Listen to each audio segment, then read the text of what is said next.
right here, right now, we're going to be talking about Virgil Abloh and Masters of the Universe.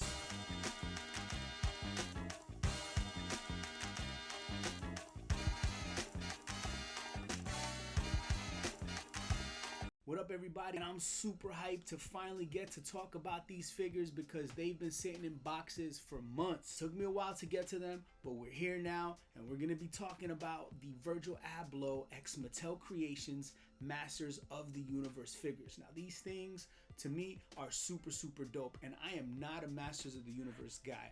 I watched it heavily as a kid, but I never really collected the toys. I was super into G.I. Joes. But when I saw these, I'm like, damn, this is like some real serious designer stuff. And by designer, I don't mean brand name. I mean like actually put together with the artistic mind of a designer. I mean, these are like, they're all monochromatic, first of all, which gives you like a lot of flexibility if you're gonna display them, if you want to have things of similar colors and similar tones in your house that are dope.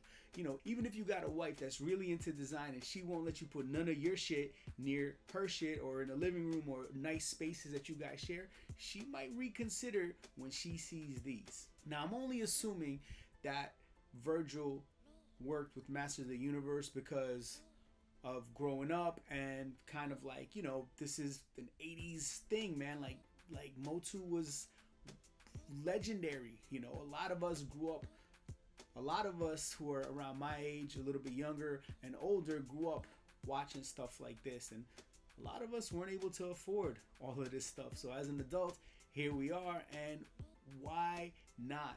Why not cop an art piece that's nostalgic and looks dope on your shelf and, you know, gives you a little bit of happiness every time you pass by and look at it. Now, each one of these figures were available for pre-order only, and they only produced the amount that was pre-ordered.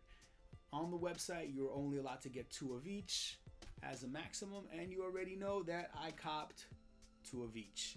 1 on ice, 1 to look nice. You had He-Man, you have Skeletor, that's number 1 and 2, and you had Battle Cat number 3 and Skele-Lord number 4. Each one of these came with this pamphlet, this like case pamphlet, and the colors, of course, matched the figure. And there was a different style Masters of the Universe, either embossed or printed on here. I'm not sure if y'all could see this, but they also came with an art print, which was super dope. Each one came with a different art print.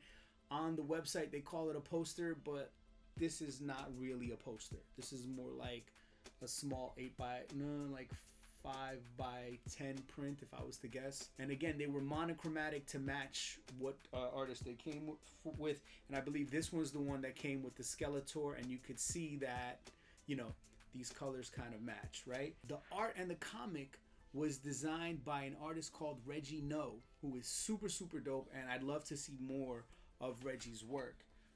Looking into the comic, I gotta say, it is dope that they made it monochromatic, but I feel like a lot of detail gets lost in the comic.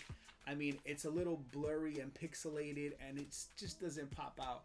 I think it would have been nice to see them put a little more attention into the actual printing of the comic for those who want to read this. I'm not gonna lie, I'm probably not gonna read this, and if I do read it, it'll be like a while from now. Each one came with a comic. There were 4 editions of the comic. There were 4 prints. I try to put the prints together, see if they line up. They do not line up and create a bigger print. And overall, these figures are really well put together. They also come packaged in a clear protective case, which is totally transparent besides the backing, where, you know, you would have just a solid color in the background. And I'm assuming there's a specific reason for the Pantone colors and the color selections, the monochromatic selections. Especially, there's probably a specific reason He-Man is the color that he is.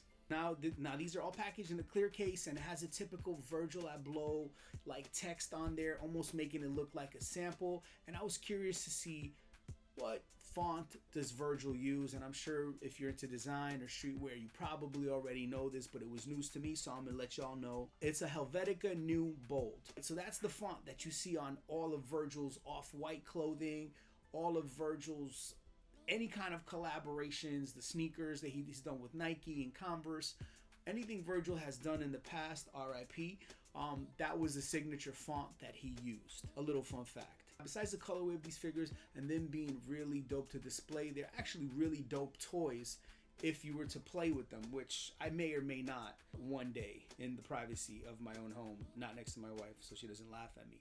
But they all have 30 points of articulation, meaning, you know, you could stand and pose and do whatever it is you want with these figures. Oh, and drop them, of course. They all have 30 points of articulation except for Battle Cat, who has less. I didn't count. I didn't think to count. It really wasn't that important to me, and I think that if you're gonna cop this, you're not buying it because of how many points of articulation this has. Considering the detail, the size, the collaboration, and all of the things associated with these figures, they really weren't priced that bad, because we know some of these figures can get into the hundreds of dollars. The He-Man and the Skeletor, which are about 7 inches, went for $50. Again, that was a limit of 2 per customer, so if you were like me, that's $100 each for 2 of each. The Skelelord, which is about 9 inches tall, was $60, and the Battle Cat, which is 14 inches long, retailed for $80. These figures completely sold out online, and if you're looking for them, you're gonna have to go to places like eBay, StockX, LetGo, OfferUp, wherever it is you go to buy your resale items. But the good news is, and not if you're trying to invest in these, the good news is they are selling in most cases for below retail. I saw a Battle Cat sell for $45 at one point when it has retailed for $80 plus shipping. So if you waited and you didn't get trigger happy and have FOMO like I did, you could probably still get these for a deal, but we all know how these things end up fluctuating. People end up finding out about stuff way after the fact. They can't get it anymore. Prices go up. So here's your chance to get them at a decent price if you're looking to get them. And as far as how many of these were made, again, these were kind of made to order, and there's no official number released. Although if you know or know how I could find out, I'd love to know. Leave it in the comments. Thanks for watching. Make sure to like, comment, subscribe. Follow me wherever you follow people at. And if I missed anything or you have anything to add to the conversation or simply want to be like, yo, these figures are dope, leave it in the comments. I'd love to hear from you. Peace.